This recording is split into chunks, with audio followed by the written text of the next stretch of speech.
আল্লাহুম্মা আযহিবানি সুয়া মাজিদু ওয়া হুসাহু বাদাতে নবিকা মুহাম্মাদিনিল মুবারাকিল মাকিনি আমিনি ইনদাকা।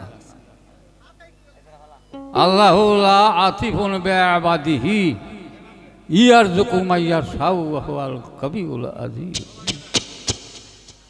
উপস্থিত শ্রোতা মণ্ডলী মহাদয়, আপনাদের কাছে আমার মিনতি একটাই, আপনারা তরফ থেকে অর্ডার আসছে তাদের 2টা ফালা দেওয়ার জন্য। হ্যালো, এই ফালাটা তাদের মাধ্যমে দিতে পারবো যে পারেন, যেটা যে পারেন সেইটা আমরা বাছাই করে নেবেন। 2টা ফালা হইল, একটা হইল স্থূল পবিত্র, আর একটা হচ্ছে রতি শাস্ত্র।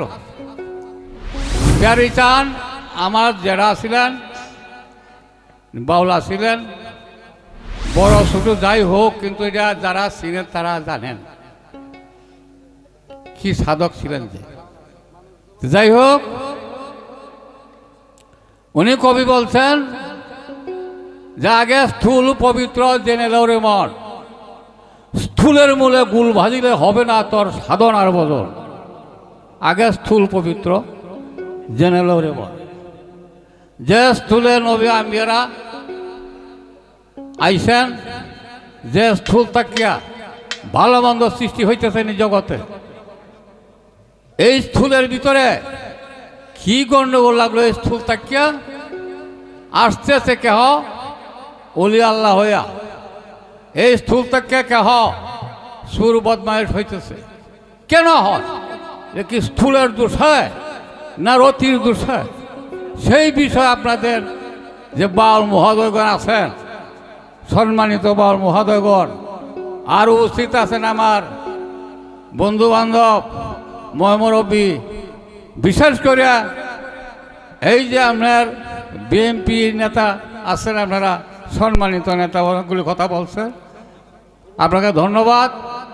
তো এই ব্যাপারে আপনারা যে যতটুকু জানেন, যদি জানেন তাহলে বলবেন যে গাইতে পারবো, আর যদি না জানেন তাহলে অনার্থক আপনারা কষ্ট দেওয়ার দরকার নাই। কারণ এই ফালাটা আমি সুনীল বাবুরে দিছিলাম আর বারেক সাবরে, তারা বললো যে চাচা এটা আমরা জানা নাই, অনার্থক মিশামিশি কথা বলবো না।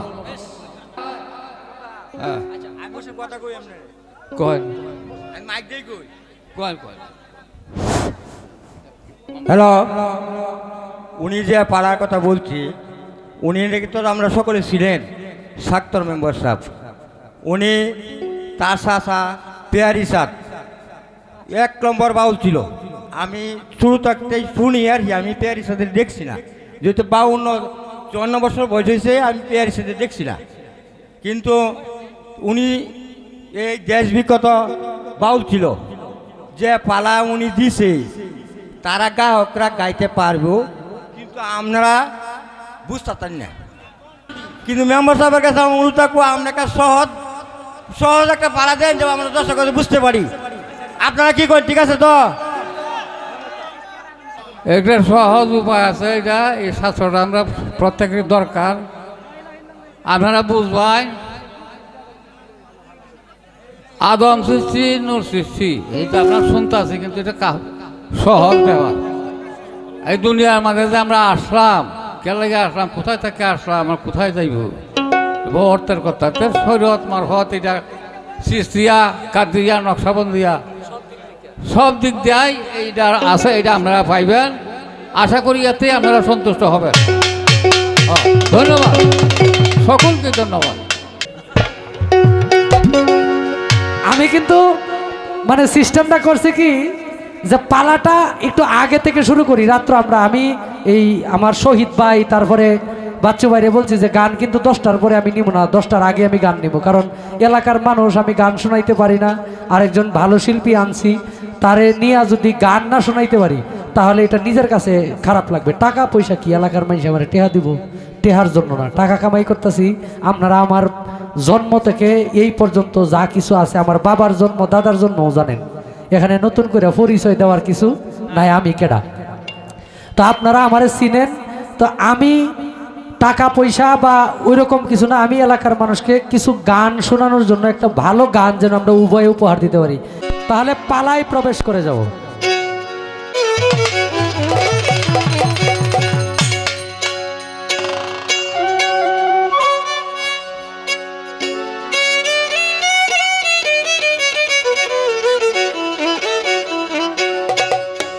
ইয়া মাওলা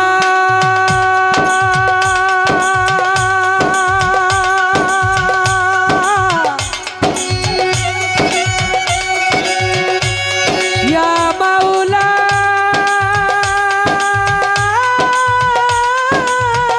মাওলাজি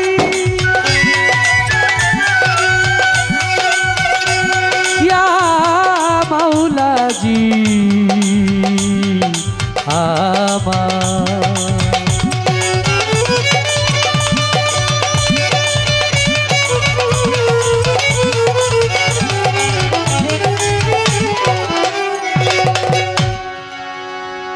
পালায় প্রবেশ করলাম। ওরে নামাজ বেহেস্তের ছাবি,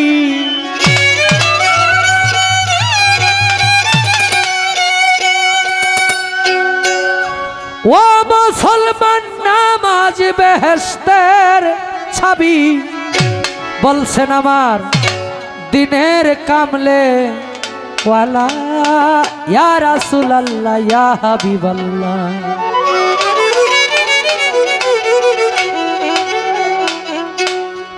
গান তো একটাই গায়ে বমু, প্রশ্নের কামটা আগে হাইরা না, কারণ গানের শেষে যায় প্রশ্ন করলে এটা একটা তাড়াহুড়া হয়ে যায়। যেহেতু একটু উল্টা পাল্টা হইছে ভাই, উল্টা পাল্টা হইছে, এটা বাউ করতেছি, এর লেগে ফালাটা আমার বন্দনার এই প্রথম গানের পরেই নিছি। শরীয়ত, তরিকত, হাকিকত, মারফত, এই চারটা পথের মধ্যে সবচাইতে বড় বিষয় হলো আগে নিজের খাসিলত। নামাজ পড়বো, রোজা রাখবো, হজ করব, যাকাত দিব, আইনগতভাবে সমস্ত ফর্মালিটি মেনটেন করব, কিন্তু কথার সময় মিছা কথা, কথা দেওয়ার সময় মুনাফিক, অদাভঙ্গ, দুনিয়ার প্রেমে মগ্ন, দায় সারা এবাদত আল্লাহর কাছে গ্রহণযোগ্য না। আমি মিথ্যা কথা কমু, আমার এই মুখ দিয়া নামাজ পড়বো, রোজা রাখবো, হজ করবো, যাকাত দিব, এই নামাজ রোজার সায়রানার মূল্য নাই। আগে ভিতর পরিষ্কার করতে হবে, এমন ভাবে নিজেকে প্রস্তুত করতে হবে দলিল প্রমাণ করে, এই যে কথা বললাম এরপরে কথা বলার অধিকার আমার বা আশা স্বপ্ন কোনো কিছুই নাই। আচ্ছা, আমার শরীয়তের মধ্যে কলেমা, নামাজ, রোজা, হজ, যাকাত তথা পঞ্চ বেনা বা শরীয়তের পাঁচটা খুঁটি, পাঁচটা স্তম্ভ, যেগুলোর উপরে ঈমান আমল আনলে আমি সঠিকভাবে যদি নিজেকে ইবাদতে মগ্ন করতে পারি তাহলে আমি জান্নাতবাসী, দলিল প্রমাণ করে। আচ্ছা, আপনার মারিফত, আপনার মারিফতের মধ্যে পঞ্চবেনা বলতে কোনো কিছু আছে কি না? না আমার এই শরীয়তের গুলাতে আপনি চলেন? আমার প্রশ্ন হইল, প্রথম প্রশ্ন, মারিফত কোথা থেকে আসছে, সর্বপ্রথম কে দিছে? ওই জায়গায় আর যাবো না, আজকে একটু আগে নিলাম পালাটা, কারণ রাত্র যত বেশি হয়েছে একটু আগে চলে আসলাম। মারিফত সম্বন্ধে প্রথম স্টেশন থেকে আমরা অনেক কথা শুনি। আমার কথা হইল, আমার শরীয়তের কলেমা আছে, শরীয়তের নামাজ আছে, রোজা আছে, হজ আছে, যাকাত আছে।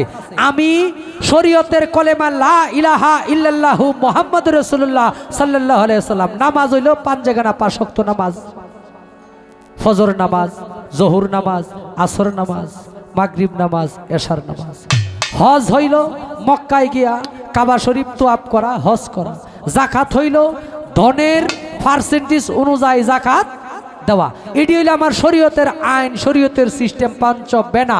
আপনার মারিফতে কি এরকম কিছু আছে কিনা? না আমার গোলা দিয়ে চলেন, একটু ভাইকে কইবেন। সেই চাবি লাগাইলেই খুলবে বেহেস্তের তালা, সেই চাবি লাগাইলেই খুলবে বেহেস্তের তালা। নামাজ বেহেস্তের চাবি, নামাজ বেহেস্তের চাবি বলছেন রাসূল আল্লাহ, সেই চাবি লাগাইলেই খুলবে বেহেস্তের তালা, সেই চাবি লাগাইলেই খুলবে বেহেস্তের তালা।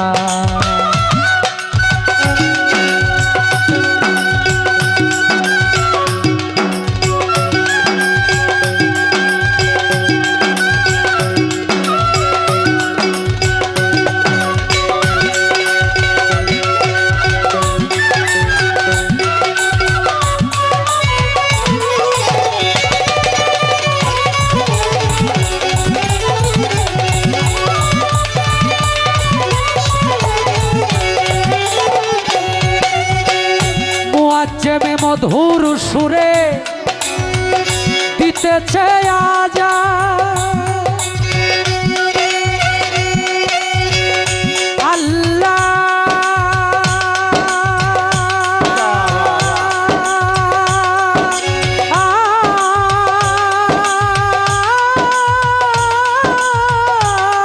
হু আকবার। দলে দলে মসজিদে যায় মুমিন মুসলমান রে, মুমিন মুসলমান।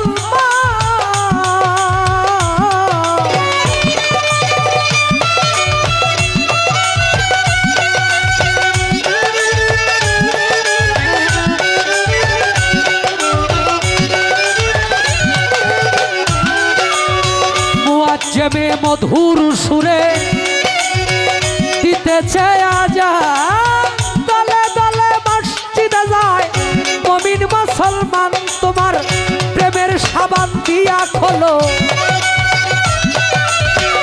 প্রেমের সাবান দিয়া খোলো অন্তরের ময়লা, সেই চাবি লাগাইলেই খুলবে বেহেস্তের তালা, সেই চাবি লাগাইলেই খুলবে বেহেস্তের তালা।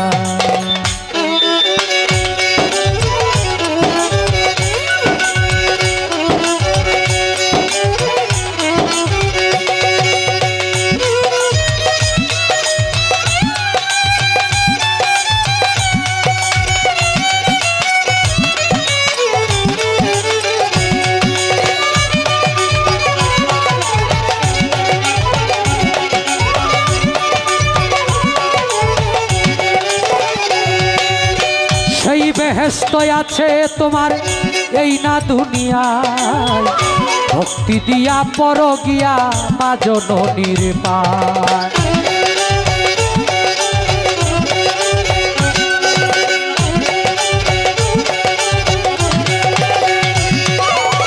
সেই বেহেশত আছে তোমার এই না দুনিয়ায়, ইয়া রাসূলুল্লাহ ইয়া হাবিবাল্লাহ। ভক্তি দিয়া পর গিয়া মা জননীর পায়ে রে, মা জননীর পায়ে তোমার অঙ্গেতে মাখিয়া রাখো,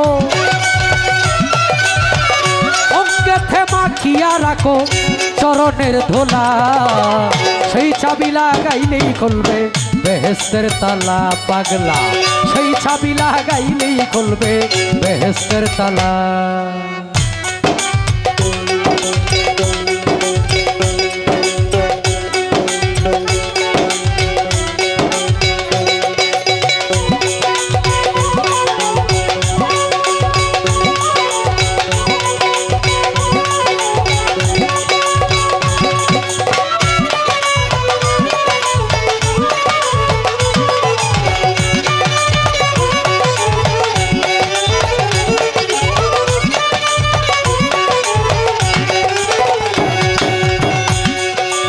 সেই বেহেশত আছে বাদা লা ইলাহা ইল্লাল্লাহু মুহাম্মদ রাসূলুল্লাহ সাল্লাল্লাহু আলাইহি সাল্লাম বাদা কলেমায়, নামাজ রোজা হজ যাকাত করে লও আদায়।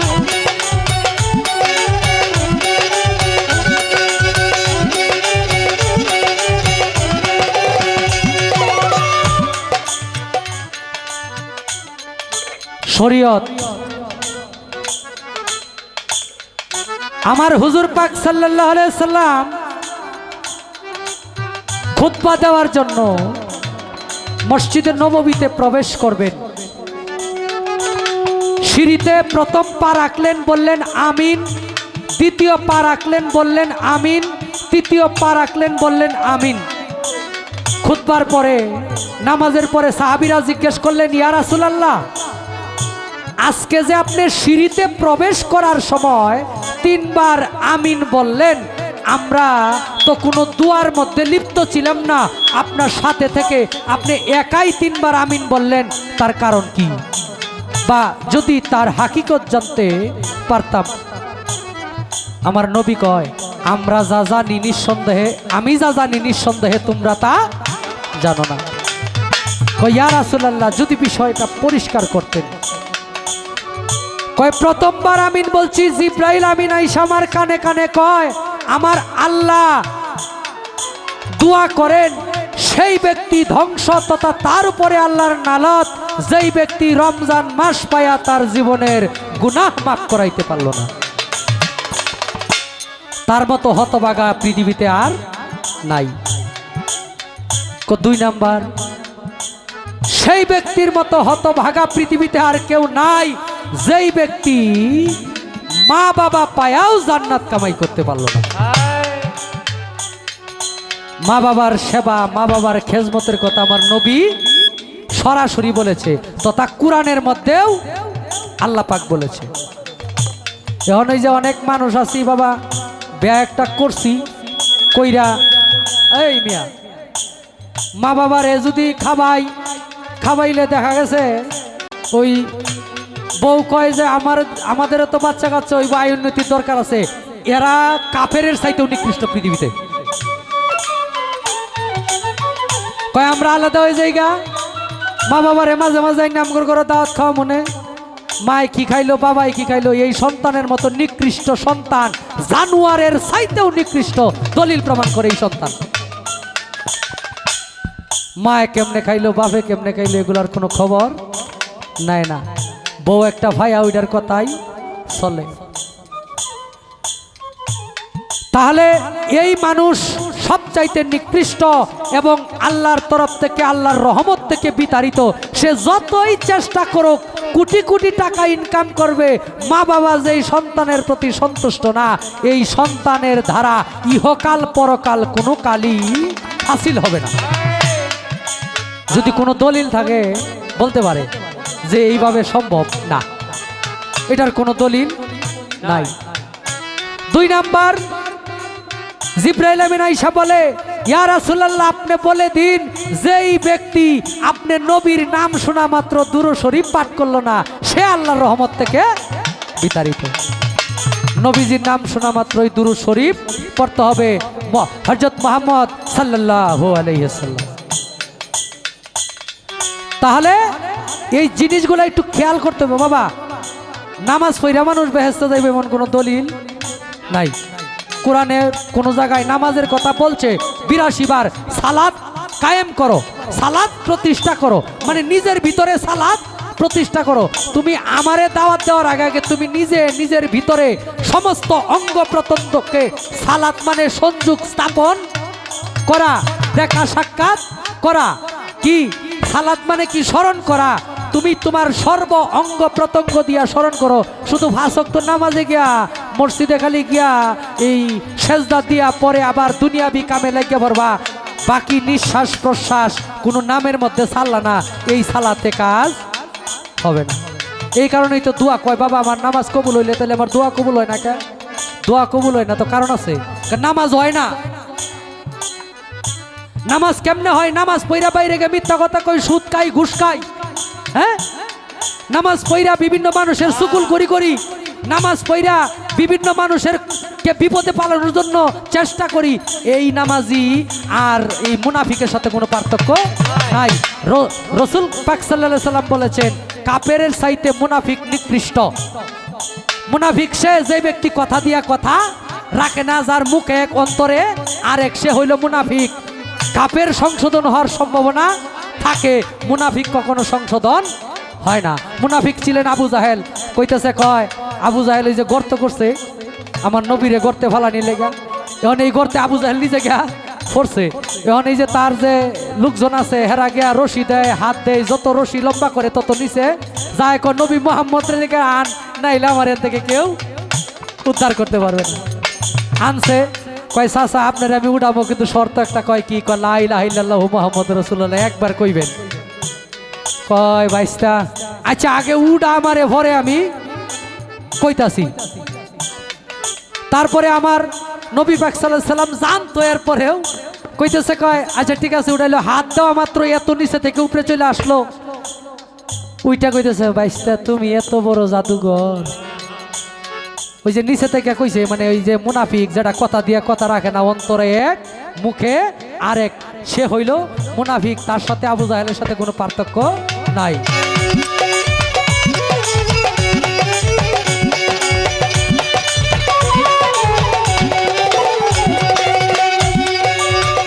সেই বেহেশত আছে তোমার পাতা কলেমায়, নামাজ রোজা হজ যাকাত করে লাও আদায় রে, করে লাও আদায়।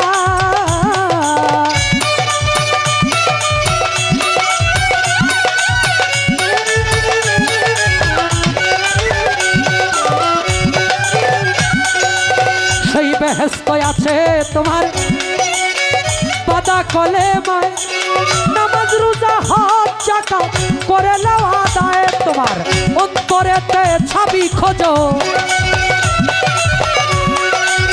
অন্তরেতে ছাবি খোঁজো, বলছে সালাম পাগলা, সেই ছাবি লাগাইলেই খুলবে বেহেশতের তালা, সেই ছাবি লাগাইলেই খুলবে বেহেশতের তালা।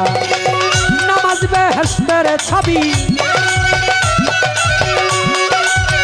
নামাজ বেহেশতের ছাবি, বলছেন রাসূলুল্লাহ, সেই ছাবি লাগাইলেই খুলবে বেহেশতের তালা। এই রাও ইউটিউবার, ওই যে আমি কইছি না যে নামাজ পড়িয়া বেহেশতে যাওয়া যেত না, কোনো জায়গায় কয় না, এটা কিন্তু ইউটিউবার কাটটা দিব একটা সিস্টেম করে ফেস লাগাইয়া। এরকম অনেক মঞ্চ হয়, ভরে মানুষ তো বিভিন্নভাবে গালাগালি করে, কয় এটা কাফের হয়ে গেছে, গা বাউল গান গায়। আল্লাহ নিষেধ করছে সরাসরি কোরআনে যে নামাজ পড়বা তো দূরের কথা, নামাজের ধারে কাছে যাও না। এখন এই কথা শুনিয়া এই সূরার প্রতি ঈমান আনবেন, কিন্তু এইভাবে বিশ্বাস করিয়া যে আর জীবনে নামাজে যাবো না, আল্লাহ না করছে কারে? পাগল এবং নেশাগ্রস্ত মানুষকে। পাগল নেশাগ্রস্ত অবস্থায় নামাজ পড়বা তো দূরের কথা, মাতাল, সেজন্য নামাজের ধারে কাছে না যায়। নামাজ পড়া বেহেশতে যাওয়া যেত না, এই কথা এইভাবে অস্বীকার না, এটা দলিলে এইভাবে আসে নাই, একবারে পাকাপোক্তভাবে। কি লাগবো? আল্লাহর দয়া, তাই বলে নামাজ বাদ দেওয়া যাবে না, নামাজ পড়তে হবে।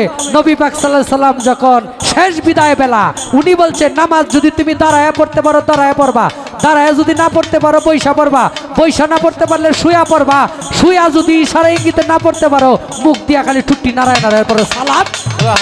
এখান থেকে মাপ পাওয়ার কোনো ব্যবস্থা নাই। তো সালাত থেকে এটা আবার কাইতে ফেস লাগায়েন না, আমনে করে বিশ্বাস নাই।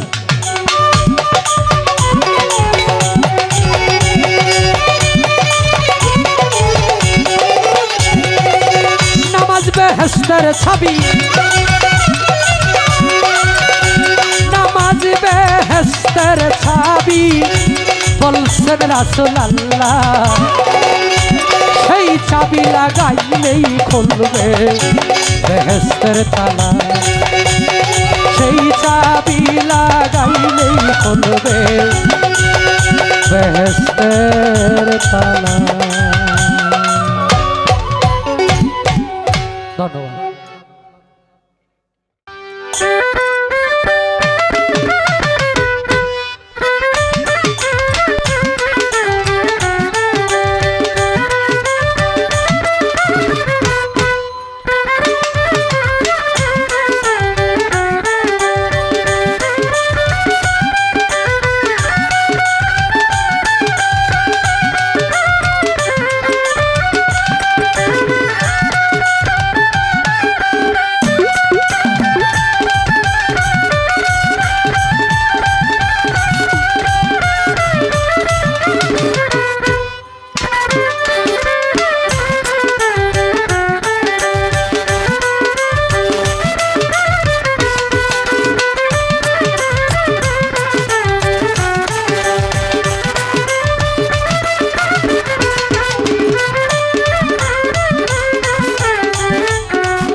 নয়ন বালাই কইছে। ধন্যবাদ।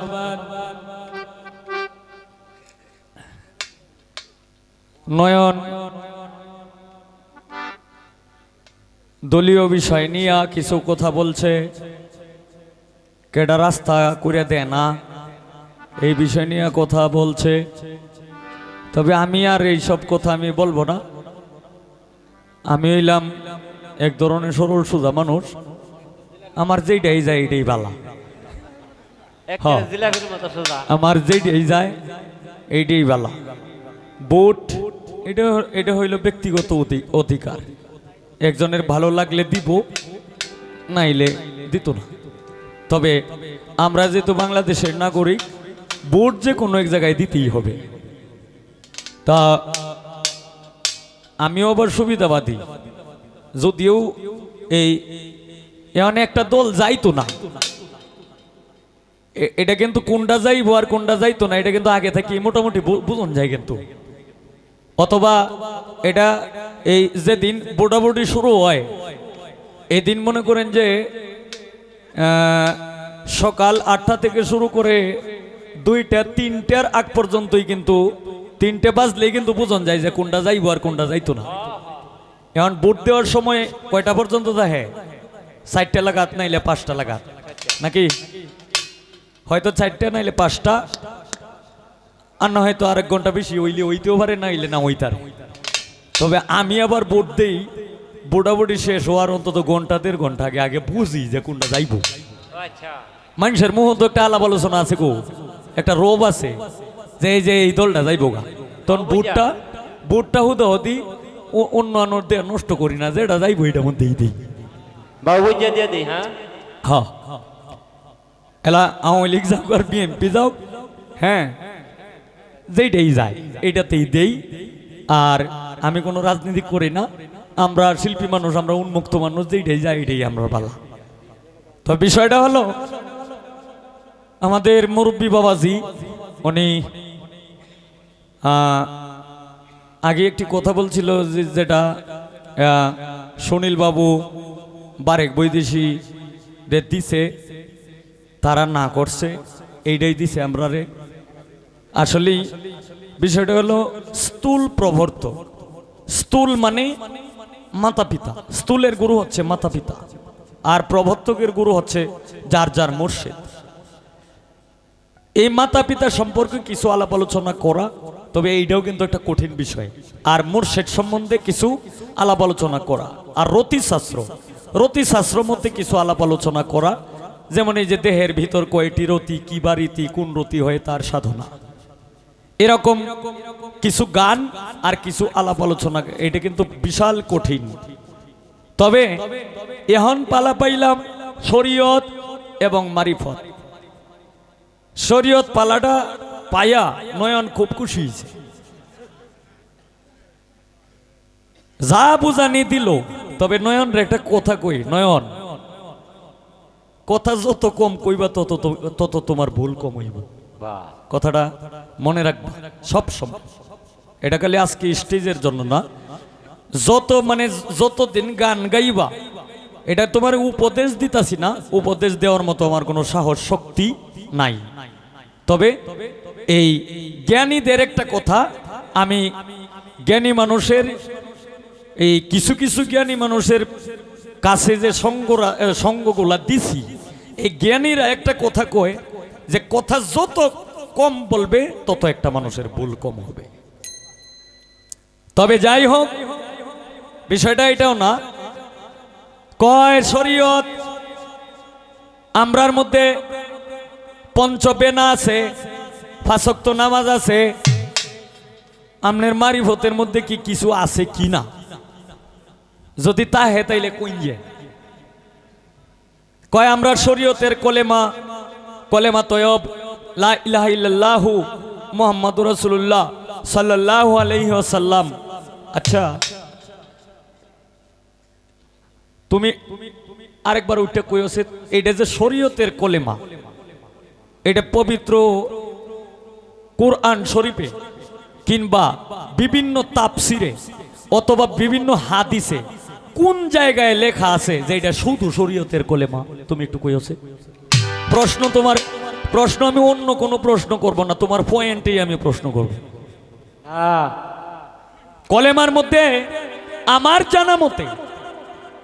জানা মতে কলেমার মধ্যে কোনো ভাগাভাগি নাই। এখন এখানে হয়তো জ্ঞানী মানুষ অবশ্যই এখানে থাকতে পারে, অথবা আছেও, দু একজন কিন্তু এখানে আছেও। আমি একটা কথা বললে এই আমার কথা ভুল হইতেই পারে, এটা স্বাভাবিক, কিন্তু আমার জানা মতে জ্ঞানের চোখে কি হয় অথবা কি বলে তা আমি জানি না। তবে আমি যতটুকু জ্ঞানের এই জ্ঞানীদের সাথে সঙ্গ দিছি, জ্ঞানীরা যেটা বলে কলেমার মধ্যে এই যে কলেমা তয়্যিবা ইলাহা ইল্লাল্লাহু মুহাম্মাদুর রাসূলুল্লাহ সাল্লাল্লাহু আলাইহি ওয়াসাল্লাম, এটার মধ্যে কোনো ভাগাভাগি নাই।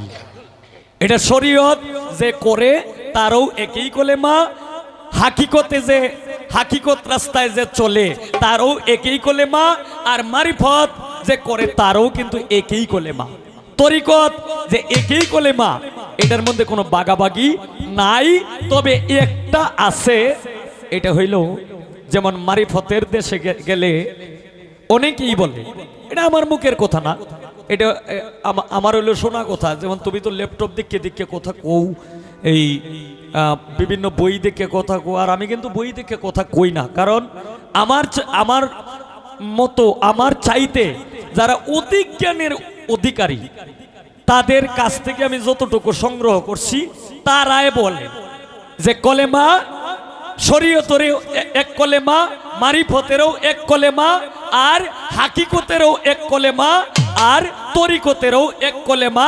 তাও আমার এটার মধ্যে কিছু বিষয় আছে, যেমন তোমার মধ্যে তোমরা এই শরীয়তের মধ্যে আছে পঞ্চবেনা, পাঁচ ওয়াক্ত নামাজ, আর আমাদের মারিফতের মধ্যে আছে কি জানো, যেটা হইল আল্লাহ আল্লাহ জিকির।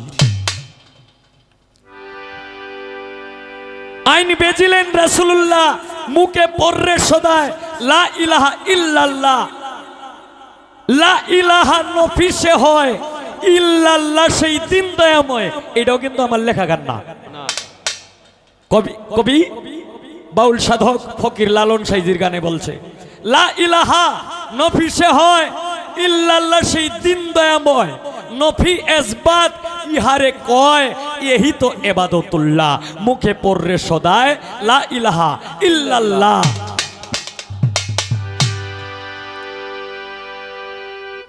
নামের সহিতর উপর ধ্যানে রাখিয়া জপ, বেনিশানাই যদি ডাকো, চিনবি কিরূপ কে আল্লাহ, মুখে পড়রে সদায় লা ইলাহা ইল্লাল্লাহ। এখন কলেমার মধ্যে যে এই যে পঞ্চবেনা আর আমরার মধ্যে যে কি আছে, আমরার মধ্যে কি আছে, এইটাও লালন সাইজের গানে প্রমাণ। যেমন এই জিকিরের দরজা ভারী, সিরাজ সাইতাই কয় ফুকারি, শোনরে লালন বেলেল্লা, মুখে পড়রে সদায় লা ইলাহা ইল্লাল্লাহ। বলেছেন সাই আল্লাহ নুরি, এ জিকিরের দরজা ভারী, সিরাজ সাইতাই কয় ফুকারি, শোনরে লালন বেলেল্লা, মুখে পড়রে সদায় লা ইলাহা ইল্লাল্লাহ। এখন আমাদের মধ্যে যদি পঞ্চবেনা তোমরা শরীয়তের দৃষ্টিতে যদি নাও থাকে, একটা জিনিস আছে, আমরা কিন্তু পাক পাঞ্জতনী মানুষ, আহলে বায়াতের অন্তর্ভুক্ত। এখন তুমি একটু বলবা তুমি কি আহলে বায়াতের অন্তর্ভুক্ত কিনা? তুমি যদি আহলে বায়াতের অন্তর্ভুক্ত হও তাইলে তো ইনশাল্লাহ ওইলই। আর যদি আহলে বায়াতের অন্তর্ভুক্ত না হও, তাইলে এই যে উলিয়া উলিয়ার মাজার ভাঙ্গে যেডি, তুমি হইলো এই দলের লোক। বেটা কথা বেটা সারা রাত কোন লাগে, জাগা মতো তুই একটা হইলি তো যথেষ্ট।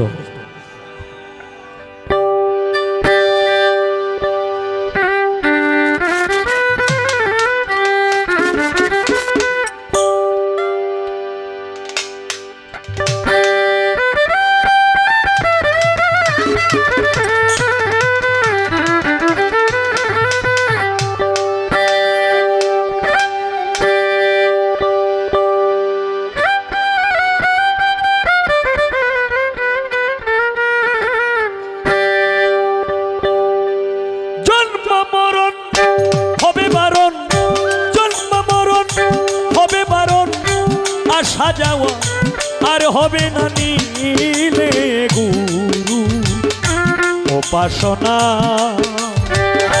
মাটির দেহ হবে সোনার মাটির দেহ হবে সোনা নীলে গুরু উপাসনা জন্ম মরণ হবে বারণ জন্ম মরণ হবে বারণ আর সাজাওয়া আর হবে না নীলে গুরু উপাসনা মাটির দেহ হবে সোনার মাটির দেহ হবে সোনা নীলে গুরু উপাসনা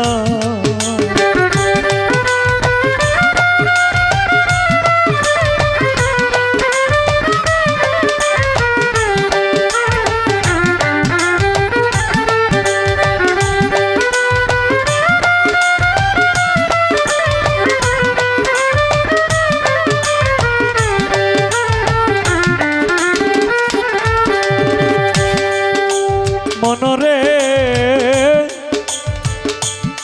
ওরে পাগল মন ওরে লোভী মন মন মন মন মনরে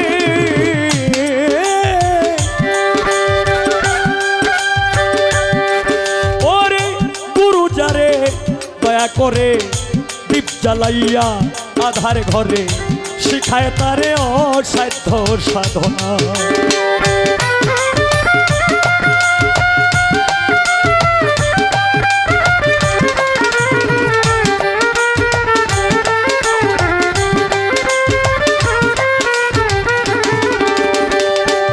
মনরে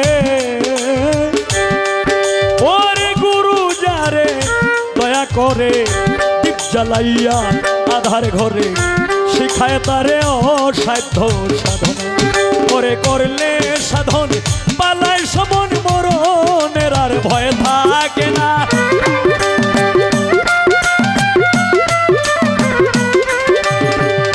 করলে সাধন পালায় সমন মরণের আর ভয় থাকে না নীলে গুরু উপাসনা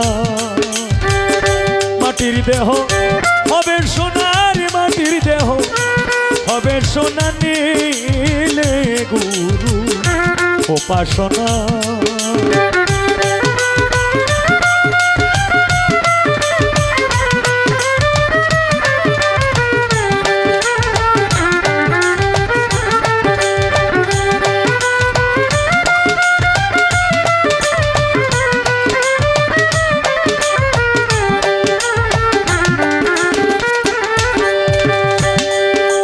মনরে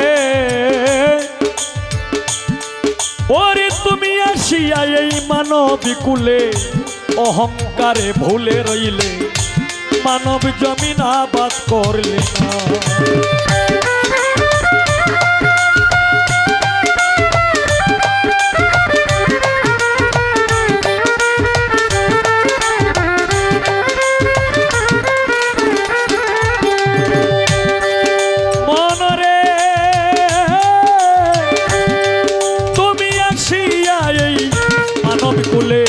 অহংকারে ভুলে রইলে মানব জমিন আবাদ করিলে মার ফতের ফকিরের দয়া না হইলে তোর সুপি খেয়ার ফল ধরবে না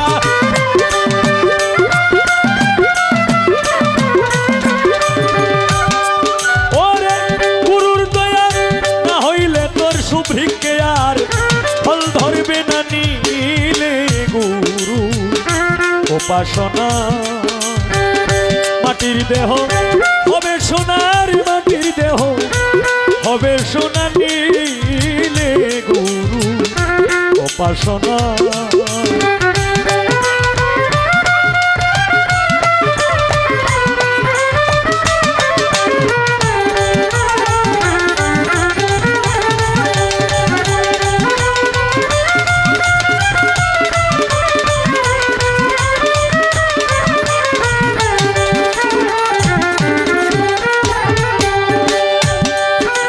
মনরে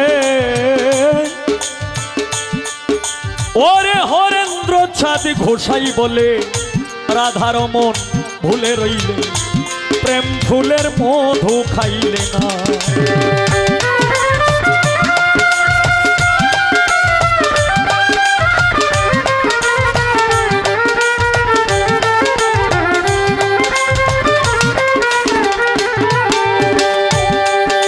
মনরে ওরে পাগল মন মন মন মন মন মন রে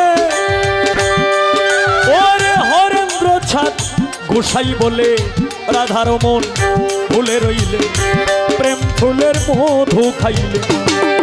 ওরে এক বিন্দু পান করলে মধু কামে জ্বালা দেহে রবে না।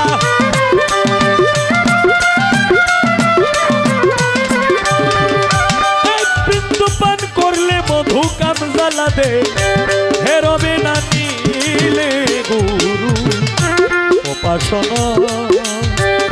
মাটির দেহ হবে সোনার মাটির দেহ হবে সোনা নীলে গুরু উপাসনা। জন্ম মরণ হবে বারণ জন্ম মরণ হবে বারণ আসা যাওয়া আর হবে না নীলে গুরু উপাসনা। মাটির দেহ হবে সোনার মাটির দেহ হবে সোনা নীলে গুরু উপাসনা।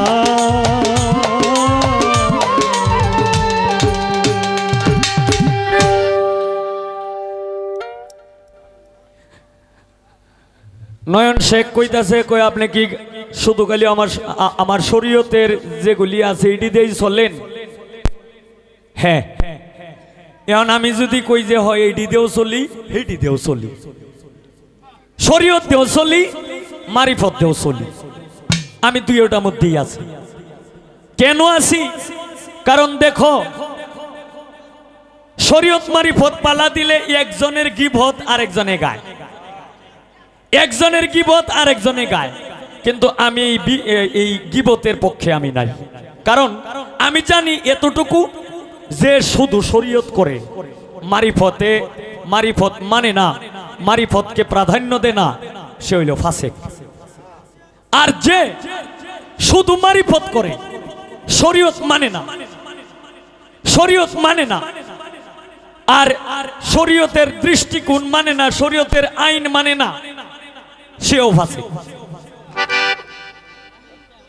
দেখো এখন আমি যদি বলতে যাই তাহলে কবির ভাষায় অথবা বিভিন্ন শাস্ত্রীয় মতে অথবা বিভিন্ন মানুষের মতভেদে এখানে কি পাওয়া যায়? যেমন আপনি একটা স্কুলে ভর্তি হইলেন, আপনার কোন স্কুলে ভর্তি হইতে হবে? প্রথম হয়তো প্রাইমারিতে, হয়তো প্রাইমারিতে ভর্তি হইতে হবে। কোন ক্লাসে? 1 থেকে 5 পর্যন্ত মানে পাস করলেই মানে এই প্রাইমারি শেষ। তো এইটা হইল শরীয়ত। এই স্কুলে কিন্তু তুমিও যে স্কুলের ছাত্র, আমিও একই স্কুলের ছাত্র। কিন্তু এরপরে এই শরীয়ত প্রাইমারি স্কুল বেদ করে এরপরে মানুষ কোথায় যায়? 5 পর্যন্ত পরে কোথায় যায়? হাই স্কুলে। এই হাই স্কুল যখন তার শেষ হয়ে যাবে তখন কিন্তু একটা ধাপ শেষ, মানে একে একে দুইটা ধাপ শেষ, শরীয়ত শেষ, তরিকত শেষের পথে। এরপরে সে কোথায় যাবে? কলেজ। কি ঠিক না ঠিক? কলেজ। এই কলেজ যখন তার কলেজে যখন লেখাপড়া যখন শেষ হয়ে যাবে তখন কিন্তু এই যে শরীয়ত, তরিকত, হাকিকত শেষ, কিন্তু রাস্তা কিন্তু একটাই। এরপরে যখন ভার্সিটিতে যাবে, মানে এই প্রাইমারি স্কুল পাস করে হাই স্কুল পাস করে এরপরে কলেজ পাস করে যখন ইউনিভার্সিটিতে যাবে তখনই তার জন্য মারিফতের ধাপ আস্তে আস্তে আস্তে আস্তে শুরু হয়ে গেছে। এখন নয়ন, তুমি যে স্কুলের ছাত্র, আমিও কিন্তু এই স্কুলের ছাত্র। কিন্তু ঘটনা চক্রে পালাটা যেহেতু দিছে, তোমারে দিছে শরীয়ত আর আমারে দিছে মারিফত। এখন মুরব্বীদের কথা অনুযায়ী ঘটনা চক্রে ছাত্র দুইজন একই, কিন্তু তুমি জন প্রাইমারি স্কুলের ছাত্র আর আমি জন ইউনিভার্সিটি বিশ্ববিদ্যালয়ের ছাত্র। বাহ এতক্ষণ আলাপটা করে কি লইছে। তো যাই হোক, এখন তোমার কাছে আমার একটু জানা দরকার, যেমন শরীয়তের যারা ওলামায়ে কেরাম তারা কেউ কেউ নবীকে মনে করে যে নবী আমাদের মতো সাধারণ মানুষ। কেউ নবীকে মনে করে যার খাতিরে এই বিশ্ব ব্রহ্মাণ্ড সৃষ্টি, যার খাতিরে জিনিস যাকে সৃষ্টি না করলে একটা বালুর কোনাও পর্যন্ত সৃষ্টি করতো না, উনি নবীরও নবী, নবীদের নবী, পয়গাম্বরদের নবী, রাসূলদের নবী, এই ব্রহ্মাণ্ডের নবী, সারা জাহানের নবী, নিজে আল্লাহর নবী। এখন এই নবী যদি এই নবীকে যদি সৃষ্টি না করতেন একটা বালুর কোনাও পর্যন্ত সৃষ্টি হইতো না। আবার এই নবীরে বলে কি যে নবী আমাদের মতোই সাধারণ মানুষ, তবে ওনার কথা ভালানো যাইতো না। মানে একটা ইন্টারনেটে শুনছি উনিও একজন জ্ঞানী মানুষ, কেমন কথাটা কইতাছে, নবী আমরা বড় ভাইয়ের মতো। আচ্ছা এর মধ্যে তোমার মত কি, তুমি একটু কইও। এর মধ্যে তোমার মত কি? এই যে নবীরে যেটা ডাহে আমরা বড় ভাইয়ের মতো, এইটার পক্ষে না এটার বিপক্ষে? তুমি শেষ করলাম। আর শরীয়তের কলেমা, আমি আসলে এই কলেমা সম্বন্ধে আমার বেশি একটা অভিজ্ঞতা নাই, যদিও হয়তো তুমি আমি এক স্কুলে আসলাম এখন না, মানে এই যে আস্তে আস্তে আস্তে আস্তে বড় বড় জায়গায় যাইয়া হেঁটি মোটামুটি বুঝলিয়ালছি। এখন তোমার কাছে আমার একটু জানা দরকার, তুমি একটু বলবা তোমার যে শরীয়তের কলেমা তৈয়ব লা ইলাহা ইল্লাল্লাহু মুহাম্মাদুর রাসূলুল্লাহ সাল্লাল্লাহু আলাইহি ওয়াসাল্লাম, এই কলেমাটা দেখতে কেমন? এই কলেমাটা দেখতে কেমন? আর এটার রং সুরতটা কি? এটারে কি ধরা যায় কিনা? যদি ধরা যায় তাহলে এটা যদি বস্তু হয়ে থাকে তাহলে এটা কি, বিষয়টা কি একটু বলবা আমার ছোট্ট করে। এই শুধু তোমার গানের উপরে আমার পয়েন্ট রইল, আর আমি কোনো কথা আমি জিগাইতাম না।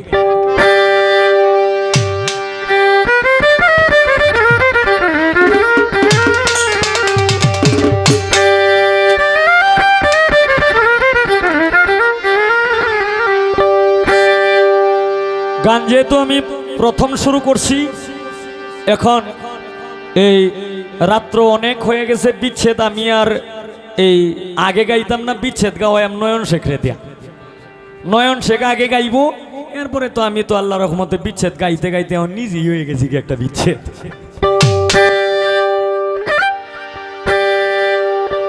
আমি একটি দরবারি একটি শান করে আমি বসবো।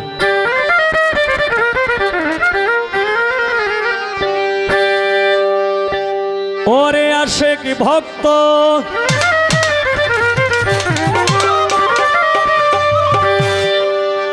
আশেক ভক্ত আশেক ভক্ত,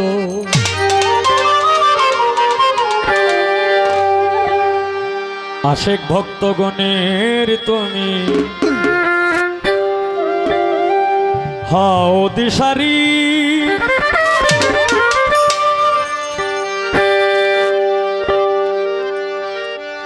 আমায় দয়া করো ও সুরালি নুরি।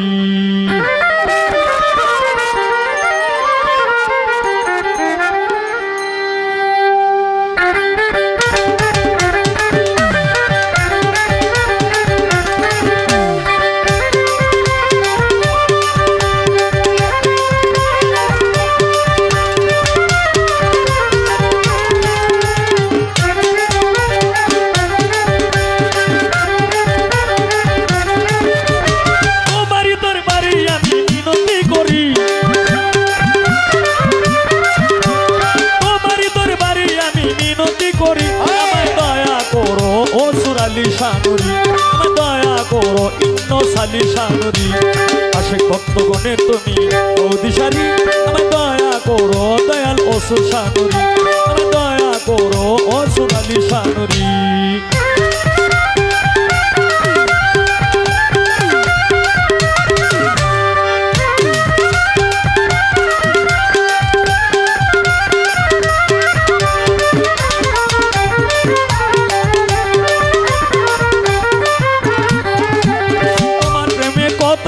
হয়ে যায় পাগল এবার মতো আর কি আছে তুই নয়নের জল আল্লাহ আল্লাহ আল্লাহ আল্লাহ আল্লাহ আল্লাহ আল্লাহ আল্লাহ তোমার প্রেমে কত আশিক হয়ে যায় পাগল এবার মতো আর কি আছে তুই নয়নের জল তুমি আমার সহায় সম্বল পারের কান্দারি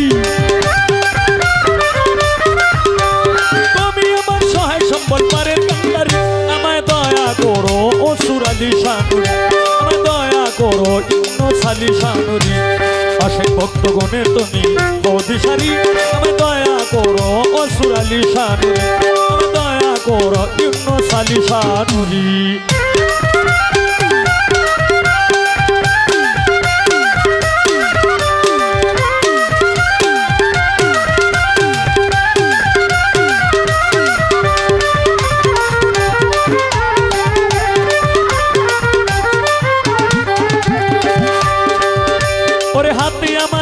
করি নাই সাধন ভোজন আর কিছু চাই নাই আমি চাই রাঙা চরণ আল্লাহ আল্লাহ আল্লাহ আল্লাহ আল্লাহ আল্লাহ আল্লাহ আল্লাহ হাতে আমার নাই গো করি নাই সাধন ভোজন আর কিছু চাই নাই আমি চাই রাঙা চরণ তোমার চরণ সেবা যেন করিতে পারি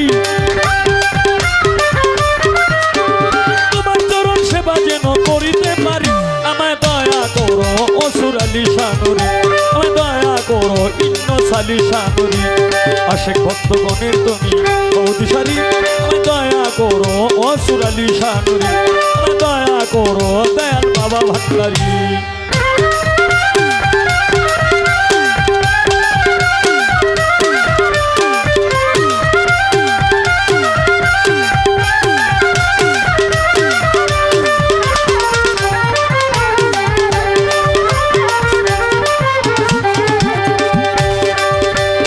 এই হবিলে কান্দে বাবা তোমার দরবারে গানে পড়িলে দেখা দিও আমারে আল্লাহ আল্লাহ আল্লাহ আল্লাহ আল্লাহ আল্লাহ আল্লাহ আল্লাহ এই হবিলে কান্দে বাবা তোমার দরবারে বা গানে পড়িলে দেখা দিও আমারে গুনাহ খাতা মাফ করিয়া লইয়া উদ্ধারি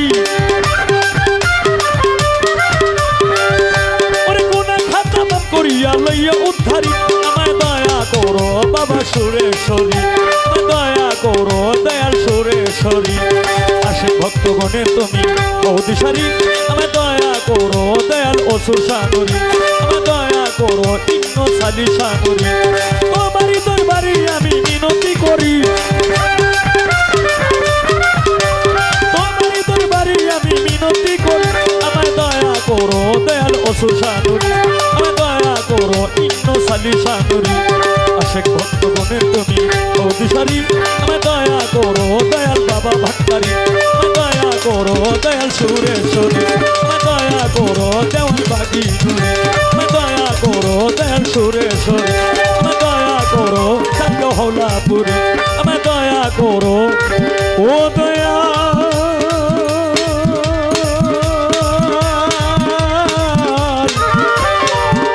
অসুর আলী